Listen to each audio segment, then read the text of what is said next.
نحمده ونصلي على رسوله الكريم اما بعد بسم اللہ الرحمن الرحیم۔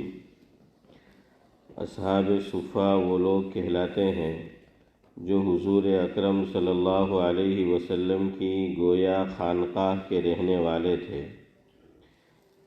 ان کے اخراجات کا کوئی خاص نظم نہیں تھا، گویا حضور اکرم صلی اللہ علیہ وسلم کے مہمان تھے جو کہیں سے کچھ ہدیہ یا صدقے کے طور پر آتا، اس پر ان کا زیادہ تر گزر تھا۔ حضرت ابو ہریرہ رضی اللہ تعالی عنہ بھی انہی لوگوں میں تھے۔ بسا اوقات کئی وقت فاقے کے بھی ان پر گزر جاتے تھے، بعض اوقات بھوک کی وجہ سے جنون کی سی حالت ہو جاتی تھی جیسا کہ پیچھے گزرا، لیکن اس کے باوجود احادیث کا کثرت سے یاد کرنا ان کا مشغلہ تھا، جس کی بدولت آج سب سے زیادہ احادیث انہی کی بتائی جاتی ہیں۔ ابن جوزی علیہ الرحمہ نے لکھا ہے کہ 5374 حدیثیں ان سے مروی ہیں۔ ایک مرتبہ حضرت ابو ہریرہ رضی اللہ عنہ نے جنازے کے متعلق ایک حدیث پاک بیان کی کہ حضور اکرم صلی اللہ علیہ وسلم کا ارشاد ہے،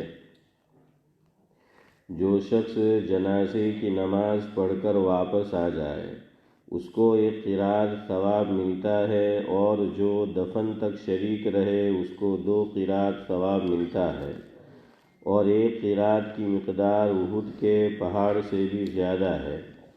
حضرت عبداللہ بن عمر رضی اللہ تعالی عنہ کو اس حدیث پاک میں کچھ تردد ہوا۔ انہوں نے فرمایا کہ ابو ہریرہ سوچ کر کہو۔ ان کو غصہ آ گیا، سیدھے حضرت عائشہ رضی اللہ عنہا کے پاس گئے اور جا کر عرض کیا کہ میں آپ کو قسم دے کر پوچھتا ہوں، یہ قرات والی حدیث آپ نے حضور اکرم صلی اللہ علیہ وسلم سے سنی ہے؟ انہوں نے فرمایا کہ ہاں سنی ہے۔ حضرت ابو ہریرہ رضی اللہ عنہ فرمانے لگے کہ مجھے حضور اکرم صلی اللہ علیہ وسلم کے زمانے میں نہ تو باغ میں کوئی درخت لگانا تھا، نہ بازار میں مال بیچنا تھا، میں تو آقا کے دربار میں پڑا رہتا تھا، اور صرف یہ کام تھا کہ کوئی بات یاد کرنے کو مل جائے یا کچھ کھانے کو مل جائے۔ حضرت عبداللہ بن عمر رضی اللہ عنہ نے فرمایا، بے شک تم ہم لوگوں سے زیادہ حاضر باش تھے اور احادیث کو زیادہ جاننے والے۔ اس کے ساتھ ہی حضرت ابو ہریرہ رضی اللہ عنہ کہتے ہیں کہ میں 12,000 مرتبہ روزانہ استغفار پڑھتا ہوں، اور ایک تاگا ان کے پاس تھا جس میں 1000 گرہ لگی ہوئی تھی۔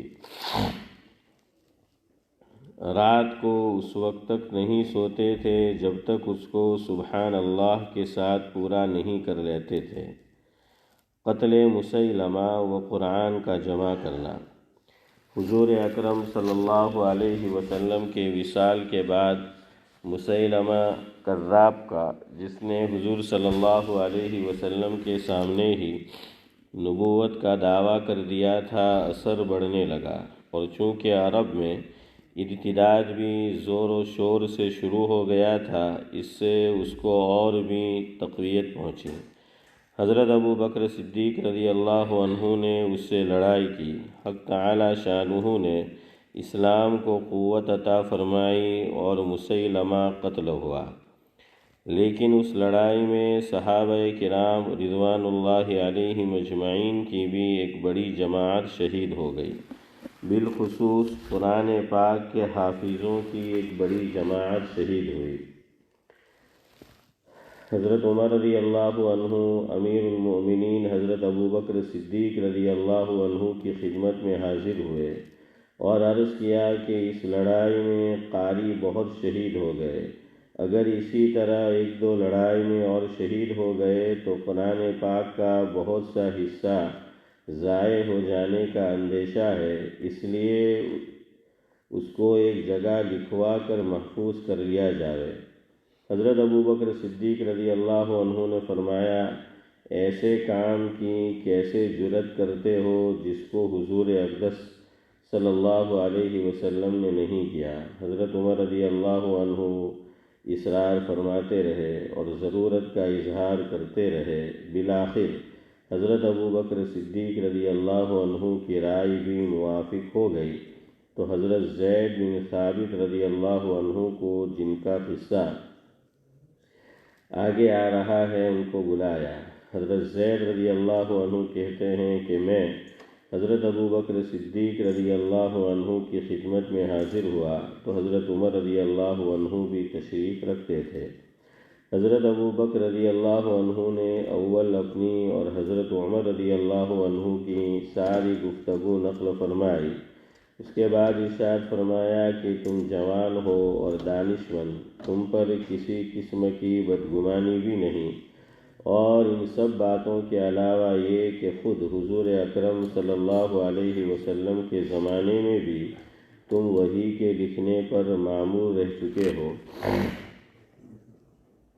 اس لیے اس کام کو تم کرو، لوگوں کے پاس سے قرآن پاک جمع کرو اور اس کو ایک جگہ نقل کر دو۔ حضرت زید رضی اللہ عنہ کہتے ہیں کہ خدا کی قسم، اگر مجھے یہ حکم فرماتے کہ فلاں پہاڑ کو توڑ کر ادھر سے ادھر منتقل کر دو تو یہ حکم بھی میرے لیے قرآن پاک جمع کرنے کے حکم سے آسان تھا۔ میں نے عرض کیا کہ آپ حضرات ایسا کام کس طرح کر رہے ہیں جس کو آقا نے نہیں کیا؟ وہ حضرات مجھے سمجھاتے رہے۔ ایک حدیث میں آیا ہے کہ حضرت ابو بکر صدیق رضی اللہ عنہ نے حضرت زید رضی اللہ عنہ سے کہا کہ اگر تم عمر کی موافقت کرو تو میں اس کا حکم دوں، اور نہیں تو پھر میں بھی ارادہ نہ کروں۔ حضرت زید بن ثابت رضی اللہ عنہ کہتے ہیں کہ لمبی گفتگو کے بعد حق تعالی شانہ نے میرا بھی اسی جانب شرح صدر فرما دیا کہ قرآن پاک کو یکجا جمع کیا جاوے۔ چنانچہ میں نے تعمیل ارشاد میں لوگوں کے پاس جو قرآن شریف متفرق طور پر لکھا ہوا تھا اور جو ان حضرات صحابہ کرام کے سینوں میں بھی محفوظ تھا، سب کو تلاش کر کے جمع کیا۔ فائدہ: اس قصے میں اول تو ان حضرات کے اتباع کا اہتمام معلوم ہوتا ہے کہ پہاڑ کا منتقل کرنا ان کے لیے آسان تھا کہ کوئی ایسا کام کیا جائے جس کو آقا نے نہیں کیا۔ اس کے بعد کلام پاک کا جمع کرنا جو دین کی اصل ہے، اللہ تعالیٰ نے ان حضرات کے اعمال نامے میں رکھا تھا۔ پھر حضرت زید رضی اللہ عنہ نے اتنا اہتمام اس کے جمع فرمانے میں کیا کہ کوئی آیت بغیر لکھی ہوئی نہیں لیتے تھے۔ جو حضور اکرم صلی اللہ علیہ وسلم کے زمانے کی لکھی ہوئی تھیں انہی سے جمع کرتے تھے اور حفاظ کے سینوں سے اس کا مقابلہ کرتے تھے۔ اور چونکہ تمام قرآن شریف متفرق جگہوں میں لکھا ہوا تھا، اس لیے اس کی تلاش میں وہ محنت ضرور کرنا پڑی، مگر سب مل گیا۔ حضرت ابی بن کعب رضی اللہ عنہ، جن کو خود آقا نے قرآن پاک کا سب سے زیادہ ماہر بتایا، ان کی مدد فرماتے تھے۔ اس محنت سے کلام اللہ شریف کو ان حضرات نے سب سے پہلے جمع فرمایا۔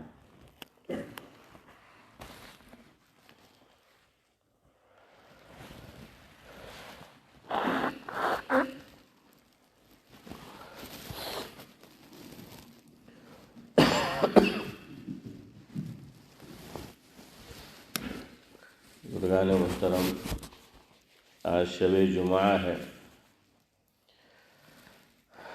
آپ جانتے ہیں کہ آج کے دن کیا مضمون ہم بیان کرتے ہیں۔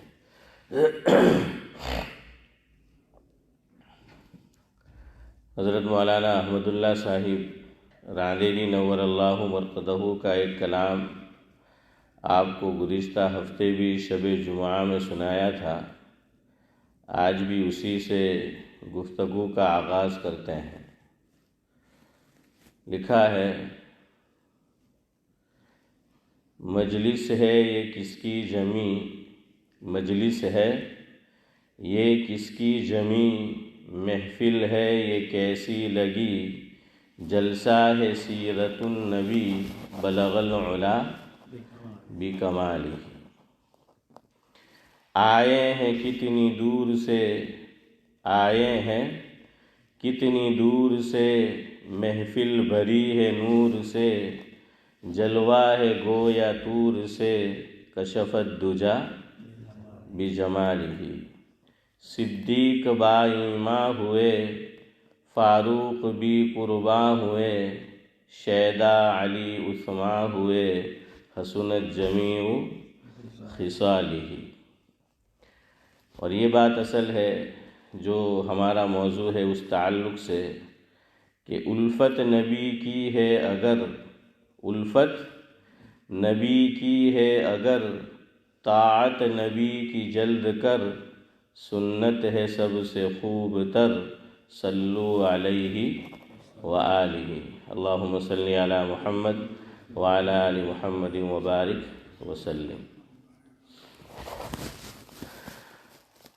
ایک دوسرا کلام ہے، ماضی قریب میں ایک بڑے بزرگ پاکستان میں گزرے ہیں، حضرت مولانا حکیم محمد اختر صاحب نور اللہ مرقدہ۔ برطانیہ بھی حضرت کی تشریف آوری ہوتی رہتی تھی، میں اتفاق سے گیا ہوا تھا باٹلی، اور باٹلی کے اندر حضرت کی تشریف آوری ہوئی تھی تو الحمدللہ ایک مرتبہ حضرت کی زیارت کا بھی موقع ملا، ملاقات کا بھی، اور حضرت کی صحبت میں بیٹھنے کا بھی موقع ملا۔ اس سفر میں بھی حضرت کے ساتھ ایک شخصیت تھی جن کا نام ہے عشرت جمیل، لیکن وہ مشہور تھے میر کے نام سے، میر کے لقب سے، کہ میر صاحب۔ بی کام کیا ہوا تھا، پڑھے لکھے آدمی تھے، اور پاکستان میں اونچی پوسٹ پر کام کرتے تھے۔ ایک دن حضرت کی مجلس میں پہنچ گئے، حضرت مولانا حکیم محمد اختر صاحب نور اللہ مرقدہ کی، اور حضرت کی چودھری صاحب گفتگو سنی تو اتنی پسند آئی حضرت کی گفتگو کہ پھر جاب چھوڑ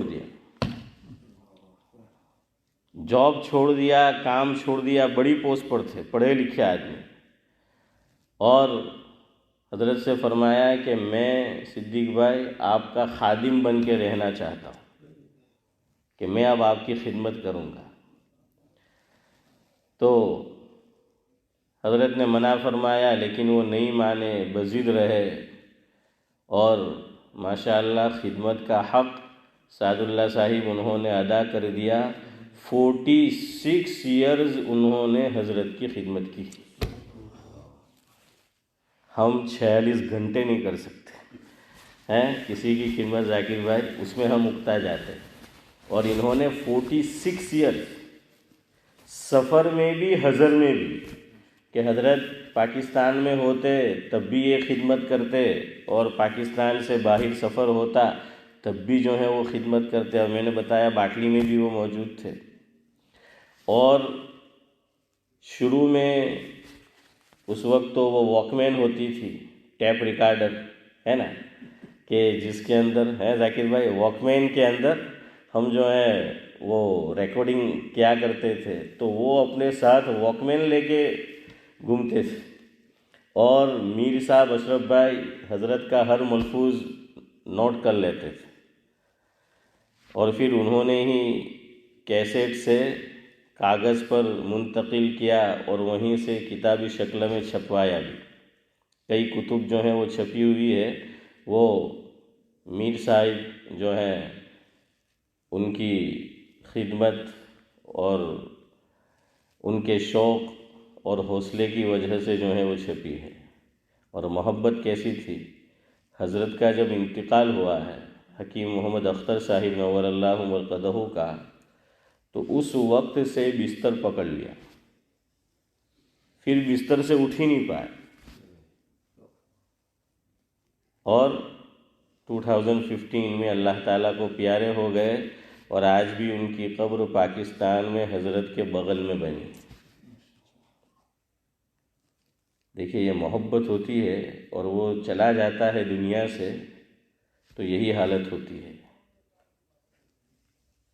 حضرت فاطمہ رضی اللہ تعالی عنہ حضور اکرم صلی اللہ علیہ وسلم کی لخت جگر، نور نظر، تو آپ کو معلوم ہے کہ 6 مہینے کے بعد انتقال ہو گیا ہے کم و بیش۔ کان میں وہ غمگین تھی، کوئی بات حضور نے فرمائی ان سے تو وہ ہنسی بھی اور روئی بھی، دونوں کام کیے۔ تو لوگوں کو تعجب ہوا نورانی بھائی کہ یہ کیا بات ہوئی کہ آدمی یا تو ہنستا ہے یا پھر روتا ہے نا، ایک ساتھ دونوں کام کے ہنسنا بھی اور رونا بھی۔ تو پوچھا گیا ان سے کہ بھئی یہ کیا بات کہ آپ ہنسی بھی ہے اور روئی بھی؟ فرمایا کہ روئی تو میں اس وجہ سے تھی کہ حضور میرے ابا جان دنیا سے پردہ فرما رہے تھے تو اس کا غم مجھے تھا، تو اس پر میں روئی۔ لیکن ابا جان نے کان میں یہ بات کہی کہ فکر مت کر، بہت جلد تو مجھے آ کر ملے گی، تو اس پر میں ہنس دی کہ چلو اب زیادہ فرقت نہیں ہے، زیادہ جو ہے وہ طویل زمانہ نہیں گزارنا ہے، تو 6 مہینے میں وہ اللہ تعالیٰ کو جو ہے وہ پیاری ہو گئی۔ تو محبت ہوتی ہے تو یہی ہوتا ہے۔ حضرت تھانوی رحمۃ اللہ علیہ کے محبوب اور بڑے خاص تھے خواجہ عزیز الحسن مجذوب رحمۃ اللہ علیہ، وہ بھی بڑے پڑھے لکھے آدمی تھے، تو ان کا بھی یہی حال تھا۔ حضرت تھانوی رحمۃ اللہ علیہ کے انتقال کے بعد حسن بھائی بات دل پر لے لی، اور بس ایک عجیب عالم تھا کہ ایک عجیب دنیا میں رہتے تھے، اور شاعر بھی تھے، تو یہ شعر پڑھا کرتے تھے جہاں جاتے تھے کہ آشنا بیٹھا ہو یا نا آشنا۔ آشنا جانتے ہو نا، جہاں کے صدیق بھائی اور حافظ یوسف ہیں کہ اردو میں آشنا بولتے ہیں اور گجراتی میں کہ آسنا، آس را را اور آشنا۔ ہمارے حضرت مولانا ابرار احمد صاحب دھلیوی رحمۃ اللہ علیہ چودھری صاحب تشریف فرما تھے، ایک صاحب آئے، اور بعض لوگوں کو عادت ہوتی ہے بیٹھے ہوتے تو کہیں گے یہ سعد اللہ صاحب ہے، یہ فلاں فلاں ہے، یہ جو ہے نورانی بھائی ہے، یہ معاذ بھائی ہے، تو وہ تعارف کراتے ہیں۔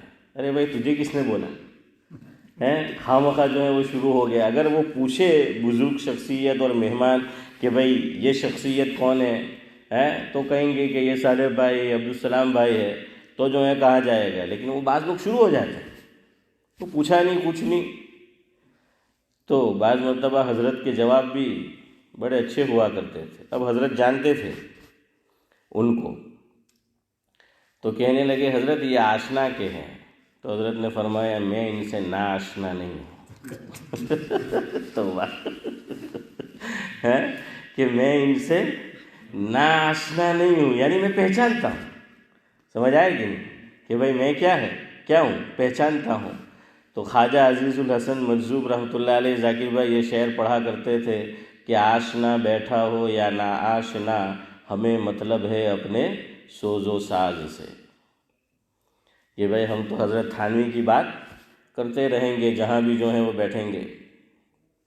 بہرحال تو خواجہ صاحب سید گھرانے سے تھے، بوڑھے ہو گئے، بیمار بھی تھے، تو بعض مرتبہ وہ بیان کے اندر قریب میں ہی بیٹھے تھے، جیسے ہمارے شیخ زمن بیٹھے ہیں، اور ان کا نام اس لیے لیا ہے کہ یہ بھی وہی کام کرتے تھے جو میر صاحب کرتے ہیں، کہ وہ بیان میں سو جاتے تھے حضرت کے بیان میں۔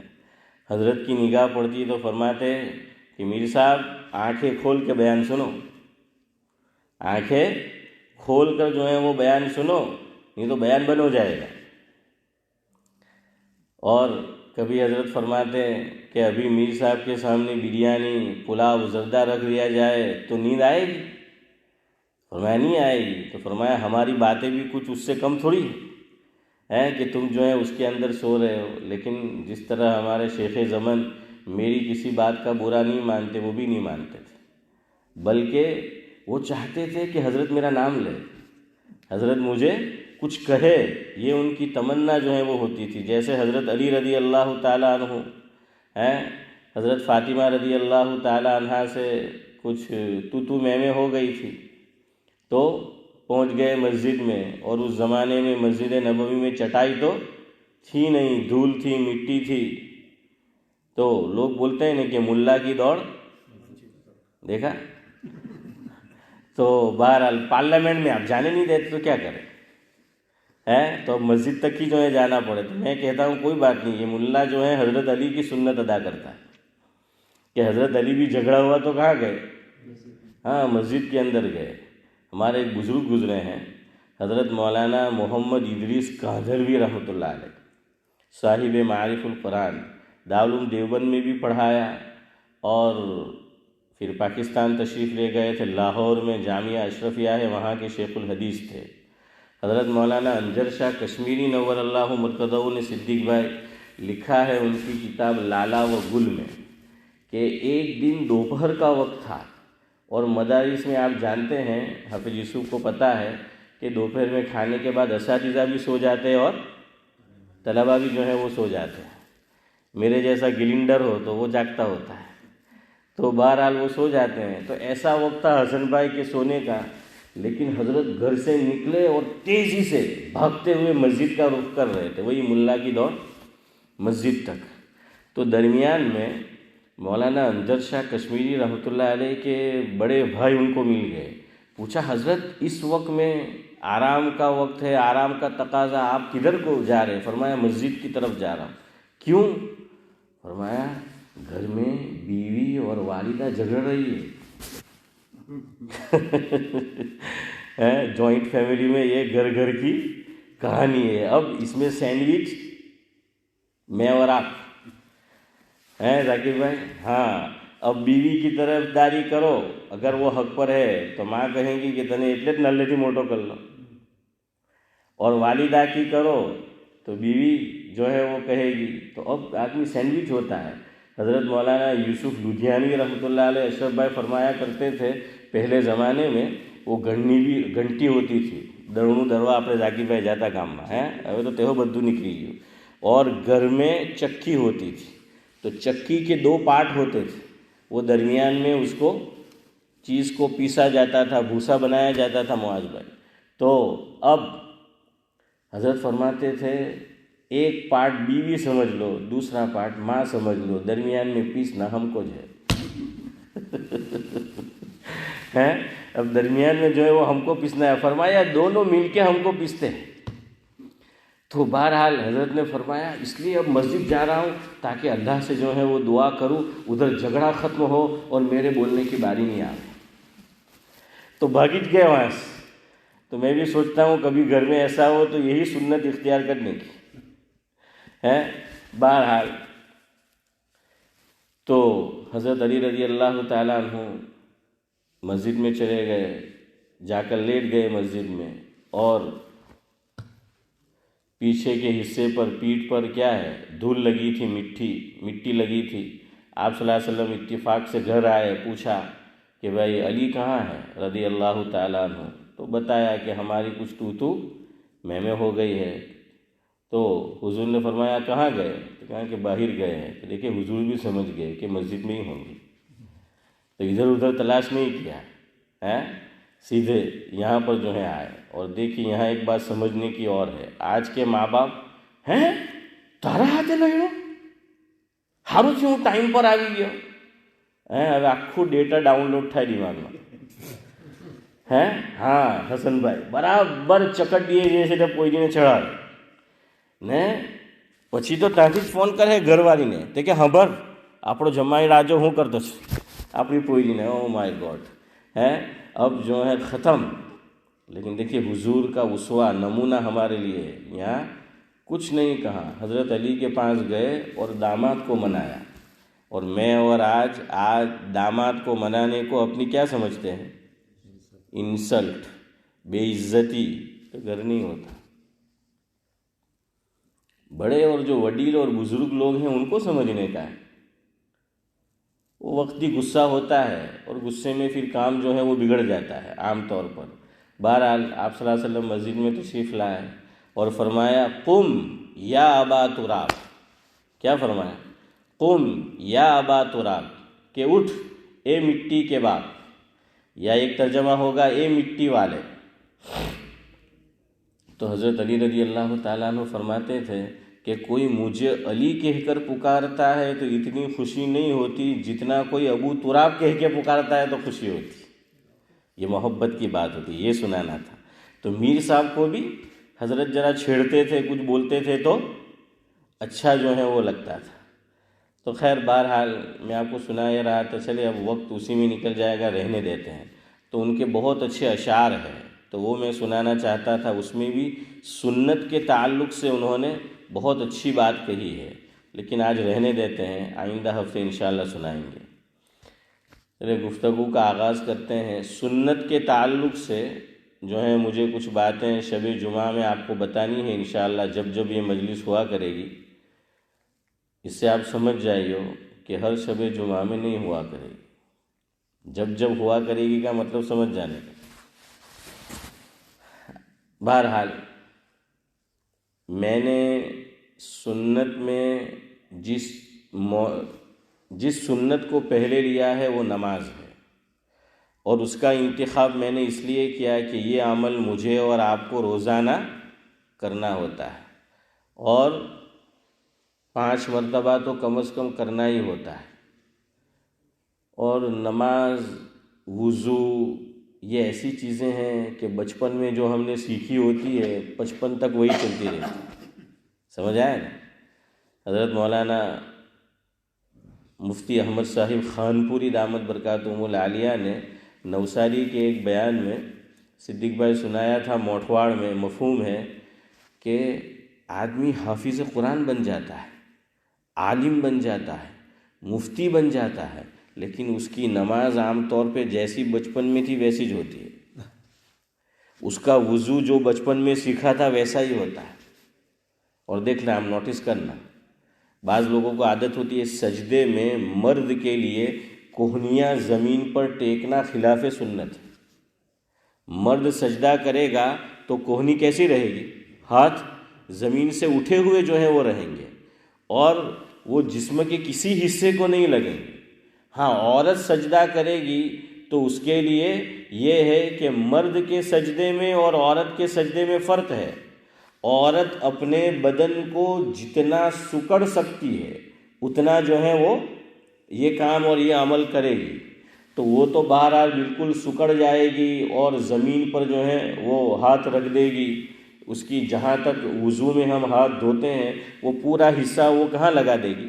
زمین پر۔ لیکن مجھے اور آپ کو سنت یہ ہے کہ صرف ہتھیلیاں لگانی ہیں، اور باقی جسم کے کسی حصے میں یہ کوہنیاں سمیت یہ حصہ نہیں لگنا چاہیے، نمبر 1۔ نمبر 2، یہ جو حصہ ہے اس کے علاوہ کوئی حصہ زمین پہ بھی نہیں لگنا چاہیے۔ لیکن آپ دیکھنا، حافظ قرآن ہیں، بعض عالم ہیں تو وہ بھی اسی طرح نماز پڑھتے ہیں۔ اب بعض مرتبہ ہم چاہتے ہیں کہ ہم عالم کو دیکھ کے سیکھیں، حافظ قرآن کو دیکھ کر سیکھیں کہ یہ کیسی نماز پڑھتا ہے۔ اب اتفاق سے یہ ہوا کہ اسی کی نماز خلاف سنت ہے، اور ہم یہ سمجھتے ہیں ذاکر بھائی کہ ہم کو ایسا ہی کرنا ہے، تو ہم صحیح بھی کر رہے ہوتے تو غلط کرتے۔ اس لیے حسن بھائی کیا ہے، ہر چیز میں کاپی نہیں کرنی، سمجھ آئے کہ ہاں دیکھنے کا کہ بھائی کہیں وہی غلط نہ ہو کہیں۔ اور خاص طور سے یاد رکھو، حج کے لیے جاؤ، عمرے کے لیے جاؤ، کبھی کسی کی کاپی مت کرو۔ جان پہچان والا ہے، آپ کو معلوم ہے کہ یہ اچھی طریقے سے مسائل سے واقف ہے تو ٹھیک ہے، ورنہ دنیا بھر سے لوگ آتے ہیں، کوئی کس امام کا فالو کرتا ہے، کوئی کرتا بھی ہے یا نہیں، کوئی اپنے اعتبار سے جیسا چاہے ویسا کر رہا ہے، ہم بھی ان کو دیکھا دیکھی ویسے ہی جو ہے وہ چال چلتے ہیں۔ تو حج کے اندر کبھی یہ مت کریو، عمرہ کے اندر کبھی جو ہے یہ کام نہیں کرنا ہے۔ ایک صاحب گزشتہ سال رمضان المبارک 3-4 آدمی وہ گئے تھے، تو ایک صاحب کا اس میں سے میرے اوپر واٹس ایپ سے میسیج آیا کہ مول صاحب عمرہ کیسے کرنا ہے، صحیح طریقہ کیا ہے؟ مکہ شریف میں ہم کیسے وقت گزارے، مدینہ شریف میں کیسے وقت گزارے. تو میں نے ان کو توفیق الہی سے بہت اہم باتیں ان کو بتائی، اور جو سارا بکھیڑا ادھر ادھر کا ہوتا ہے وہ نہیں بتایا. تو وہ کہنے لگے کہ ماشاءاللہ انہوں نے کئی عمرے کیے ہیں، کہ اس مرتبہ جو مجھے شرح صدر حاصل تھا کبھی نہیں تھا. اور اب وہ مجھے کہنے لگے سعد اللہ صاحب کہ آپ اس کو کتابی شکل میں منتقل کرو، چھپوانے کا سارا خرچہ میرا. وہ کہہ رہے کہ ہم گجراتی میں بھی چھپائیں گے، اردو میں بھی چھپائیں گے، اور انگلش میں بھی چھپائیں گے، اور سارا خرچہ میں دوں گا. لیکن بہرحال میں نے کہا جی ضرور انشاءاللہ کریں گے. تو گزشتہ رمضان سے یہ رمضان آ گیا لیکن ایک حرف لکھا نہیں ہے. تو بہرحال اشرف بھائی وقت بھی تو چاہیے ہے نا. یہ 4 دن آپ کے سامنے بولنا ہوتا ہے تو مطالعہ بھی کرنا ہوتا ہے نا. جبریل امین تو ریٹائر ہو گئے. تو بہرحال اس لیے پھر جو ہے وہ وقت بھی چاہیے ہوتا ہے. خیر، تو کہنے کا مطلب یہ کہ بعض مرتبہ سامنے والا بھی غلط ہو سکتا ہے، اس لیے ہمیشہ جو ہے اس کا خیال رکھ. بہرحال تو میں نے نماز کا انتخاب کیا ہے، سنت کا، کہ بھئی نماز کے اندر سنت کیا ہے. عورتوں کے تعلق سے جو ہیں وہ بھی انشاءاللہ بتائیں گے، لیکن مردوں کے تعلق سے آپ حضرات یہاں پر ہے تو جو کامن چیزیں ہیں وہ ان کے لیے بھی آ جائے گی، جو تھوڑی ہٹ کر ہے ہوگی تو انشاءاللہ وہ ان کو بھی بتا دیں گے. اب آج میں ابتدا کر دیتا ہوں، ورنہ مجھے سنت اور بدعت آپ کو سمجھانا تھا، لیکن ابھی وقت نہیں ہے. چلے شروع کرتے ہیں. آج ابتدا انشاءاللہ ہو جاتی ہے، ہم کر لیں گے اور پھر آگے گفتگو چلے گی انشاءاللہ. 50 تک ختم کرتے ہیں. سب سے پہلے نماز میں کتنی سنت ہے یاد رکھیں. ٹوٹل پوری نماز میں از اول تا آخر 60 سنت ہے. کتنی ہے؟ 60 سنتیں ہیں. یاد رہے گی؟ 60 بدھی ناٹھی ایسے تو نہیں بولے؟ اچھا نہ کہہ رہے ہیں تو برابر ہے نا. تو بہرحال ہے نورانی بھائی کتنی ہے؟ 60 سنتیں ہیں. 60. پہلے میں آپ کو بتا دوں کون سے رکن میں کتنی سنتیں ہیں وہ سن لیجئے. شروع سے چلتے ہیں. تکبیر تحریمہ، اللہ اکبر، اس کا نام ہے تکبیر تحریمہ. اس میں 7 سنت ہے. کتنی سنت ہے؟ 7 تکبیر تحریمہ میں صدیق بھائی سنت ہے. اس کے بعد نمبر آئے گا اللہ اکبر کے بعد ہم کیا کرتے ہیں؟ فرض نماز میں قیام فرض ہے. سمجھ آیا نا؟ معذوری ہو الگ بات ہے، ورنہ فرض نماز واجب نماز اس کے اندر بغیر کسی عذر کے آدمی بیٹھ کے نماز نہیں پڑھ سکتا. تو نماز شروع ہوگی کہاں سے؟ اللہ اکبر سے. تو ہم نے وہاں سے شروع کیا سنت. تو تکبیر تحریمہ میں کتنی سنت؟ 7. اس کے بعد کھڑا ہونا ہے، قیام. قیام کے بعد ہم کیا کرتے ہیں؟ قرات ہے نا، قرات ہم کرتے ہیں. تو قرات تو بہرحال ثنا تو ہے ہی سنت. تو قرات جو ہے بولیے آپ کہ قرات لے لیجئے. تو قرات یہ دونوں ساتھ میں ہے. قیام اور قرات دونوں میں بڑا قاف ہے. تو تکبیر تحریمہ میں 7 سنت، قیام اور قرات میں 8 سنت. ایک بڑھا دو آگے. قیام اور قرات میں کتنی سنت؟ 8 سنت. قرات ختم ہوگی پھر کہاں جاتے ہیں؟ رکوع. رکوع کے اندر بھی 8 سنت. اب حساب کرتے جاؤ. 7 تکبیر تحریمہ میں اور 8 قیام اور قرات میں. حسن بھائی کتنی ہوئی؟ ہمارا ایسے ہی پوچھوانا ہوتا ہے آلوں کو روز میں حساب چاہے. تو بہرحال 15 ہو گئی ہے نا. اور پھر رکوع میں بھی 8. 15 میں 8 ملائے تو 23. ہاں تو 23 ہو گئی. اب رکوع کے بعد جو ہم کھڑے ہوتے ہیں اس کا نام ہے قومہ. جزاک اللہ. اس کا نام ہے قومہ. قومہ کے اندر ایک سنت ہے. تو کتنی ہو گئی ٹوٹل بھی گنتے رہو. 24. اچھا، اب یہاں لوگ غلطی کرتے ہیں، یہ بڑی اہم چیز ہے، یاد رکھیے، تعدیل ارکان۔ تعدیل ارکان یہ واجب ہے۔ بعض لوگ بہت جلدی جلدی نماز پڑھتے ہیں، اور امام احمد بن حنبل رحمۃ اللہ علیہ اور امام بخاری علیہ الرحمہ کے یہاں تو تعدیل ارکان فرض ہے۔ تعدیل ارکان کا کیا مطلب؟ ایک رکن سے آدمی دوسرے رکن میں جائے، منتقل ہو، اتنی دیر وقت گزارنا ہے کہ ہمارے بدن کا ہر عضو، ہر پارٹ، ہر بھاگ، ہر حصہ اپنی جگہ پر آ جائے اور ساکن جو ہے وہ ہو جائے۔ کیا مطلب؟ بعض لوگ آپ دیکھا ہوگا آپ نے، رکوع میں سے کھڑے ہوئے نہیں ہوئے کہ سیدھے سجدے میں، اور دو سجدے کے درمیان بھی وہ جلدی کرتے ہیں۔ ایک سجدہ کیا، اس کے بعد جو ہے وہ جلسہ ہے۔ اسی لیے شوافی کے یہاں اچھا ہے، امام شافعی کے یہاں کل بھی آپ کو بتایا تھا، آپ کو تو دوسرے سجدے کے بعد بھی کیا کرنا ہے؟ جلسے استراحت ہے، تو آدمی جلدی نہیں کرے گا۔ اب احناف کے یہاں اس میں اب مارم ماری دوڑم دوڑی ہوتی ہے، سمجھ آئے کہ نہیں؟ تو دو سجدے کے درمیان جو جلسہ ہے، تو اس میں آدمی سیدھا بیٹھتا بھی نہیں ہے اور فوراً سجدے کے اندر۔ یہ بھی آپ نے جائے کہ صدیق بھائی کھوڑ جائے، کھاپڑ جائے، پڑے لی عادت کوئی داڑے نہیں جائے۔ تو میں دیکھتا ہوں بعض بڑی عمر کے ہیں، وہ بھی یہ کام کرتے ہیں۔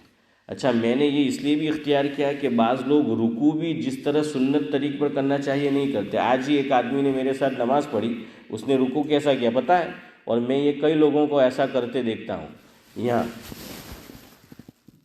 ہاتھ یہاں رکھا، حالانکہ باقاعدہ کتابوں میں لکھا ہے کہ یہاں، اچھا یہ بھی لکھا ہے اشرف بھائی، خالی رکھنا نہیں ہے، پکڑنا ہے اور مضبوطی سے پکڑنا ہے اور مضبوطی سے۔ اب بعض لوگ آپ دیکھیں نا، یہاں پہ صرف یوں ایسے رکھا ہوتا ہے اور وہ نیچے، اچھا اس کی ماشاءاللہ شرعی داڑھی ہے، 5 وقتہ نمازی، لباس بھی سنت والا، لیکن وہی حضرت نے جو بات کہی کہ بچپن میں جو سیکھا ہے وہی 55 اور 55 سے پھر آگے جو ہے وہ چلتا رہتا ہے۔ بہرحال تو میں آپ کو کہہ رہا تھا تعدیل ارکان، اس میں 2 سنت کتنی ہو گئی؟ 26 ہوئی نا؟ تو یہ تعدیل ارکان بھی آ گیا، قومہ، اور اس کے بعد اب سجدے میں جائیں گے۔ سجدے کے اندر 16 سنت ہیں، 16، تو 26 میں 16 کا اضافہ کرو، کتنی ہو گئی؟ 42 ہوئی نا؟ نہیں 42 ہی ہوگی، 42 ہوگی، برابر ہے۔ 26 میں 16، ارے یار تو نہیں بولا ہے، وہ اس یار رب اللہ کے ہم کے آچھے نے، بہرحال 42 برابر ہے، چلو 42 برابر ہے۔ اور اس کے بعد پھر 2 چیز، جلسہ اور قعدہ۔ جلسہ کس کو کہتے ہیں؟ 2 سجدے کے درمیان میں جو بیٹھنا ہے نا، اس کا نام جلسہ ہے۔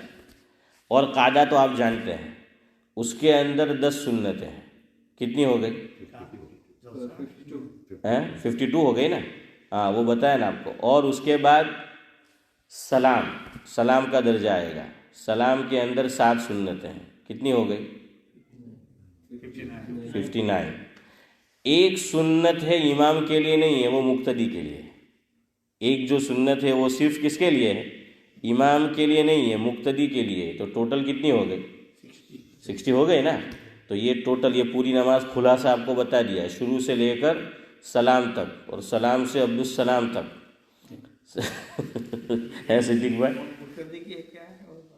وہ ابھی آپ انتظار کرو نا، وہ آخر میں ہے تو آخر میں آئے گی، ہم نمبر وار چلیں گے انشاءاللہ، تو بہرحال وہ بھی آپ کو بتائیں گے۔ چلے آج تکبیر تحریمہ سے شروعات کر دیتے ہیں، اور پھر انشاءاللہ اگلی مجلس میں تکبیر تحریمہ میں 7 سنت، اس میں بھی لوگ غلطی کرتے ہیں۔ پہلی چیز، ہاتھ پہلے اٹھانا ہے، تکبیر بعد میں کہنی، سمجھ آیا؟ ادھر دیکھو، بعض لوگ کیا کرتے ہیں، اللہ اکبر، یعنی پہلے تکبیر بولتے ہیں پھر ہاتھ اٹھاتے ہیں۔ سنت ہے اشرف بھائی، پہلے دونوں ہاتھ اٹھا لو، سمجھ آیا؟ پہلے دونوں ہاتھ اٹھا لینا ہے، یہ پہلی سنت۔ دوسری سنت ہے تکبیر کہنا بعد میں، سمجھ آیا؟ اور تیسری سنت ہے کانوں کی لو تک اٹھانا، یہ کانوں کی لو تک۔ اب سعد اللہ صاحب کے یہاں امام شافعی کی کا رجحان الگ ہے، تو یہ جہاں تک اٹھاتے ہیں وہ آپ وہاں تک جو ہے وہ اٹھائیں گے، سمجھ آیا؟ تو یہ جو ہے وہ سنت ہو گئی۔ میں بس 4 پر اکتفا کرتا ہوں چونکہ وقت ہو گیا ہے، بقیہ انشاءاللہ آئندہ مجلس میں۔ اس میں بھی لوگ غلطی کرتے ہیں، یہ اگلی سنت سنو۔ سر کو جھکانا نہیں ہے۔ اب آپ بعض لوگوں کو دیکھنا کہ مکبر پیچھے تکبیر کہے گا تو بعض لوگ یوں نیچے منڈی کر لیتے ہیں، اور بعض اس کے ساتھ کرتے ہیں یوں ادب سے جب تک تکبیر کہی جائے۔ نہیں، کیا راز ہے وہ سنو۔ نماز کے اندر ہماری پوری باڈی جہاں تک میرے اور آپ کے اختیار میں ہے اس کا رخ قبلے کی طرف ہوگا، جہاں تک ہو سکے۔ اسی لیے آپ دیکھیے جب ہم بیٹھیں گے قعدے میں تو ہمیں سکھایا گیا کہ انگلیوں کو کیا کرنا ہے، موڑ دینا ہے، تاکہ اس کا رخ کدھر ہو، قبلے کی طرف جو ہے وہ ہو۔ بہرحال مجھے انگوٹھے میں تکلیف ہے، تو میں نے مفتی سعید صاحب رحمۃ اللہ علیہ سے پوچھا تھا، میں نے کہا عذر ہے، تو فرمایا کوئی بات نہیں، میں بتا دوں ورنہ کل فجر میں یہ چیک نہیں کرے ہیں، ہاں ٹھکانہ نہیں ان کا کہ کل فجر میرے پیچھے پڑے وہ بالکل اور چیک کرے کہ یہ کیا ہے۔ تو بہرحال یہ اصل راز ہے کہ سب ہمارا رخ کدھر ہونا چاہیے، قبلے کی طرف۔ اسی لیے جب اللہ اکبر بھی کہیں گے نا تو بعض لوگ غلط کرتے ہیں، یوں ہاتھ اٹھاتے اللہ اکبر، تو صدیق بھائی یہ رخ کدھر ہو گیا، یہ تو آسمان کی طرف ہو گیا۔ بعض لوگ یوں کرتے ہیں اللہ اکبر، رخ کدھر ہوا ہے، ہاں چہرے کی طرف، یہ تو اونچ پڑتا ہے ہم نہیں بولتے ہیں۔ تو بہرحال کیا ہے، یوں کرنا ہے، یوں۔ تو یہ اصل اعتبار اس کا ہے، یہ جو حصہ ہے اس کا، کہ یہ قبلے کی طرف ہوگا۔ تو آپ یوں کریں گے تو اب یہ قبلے کی طرف ہے۔ اب سر میں بھی یہ حکمت کہ آپ نماز کے لیے کھڑے تو ہو گئے، پوزیشن تو ہو گئی، ہم اب یہیں سے قبلے کی طرف چہرہ ہونا چاہیے۔ تو اب سر جھکائیں گے ہم نیچے، پوری باڈی تو قبلے کی طرف ہے، سر کدھر ہے، سمجھ آیا کچھ؟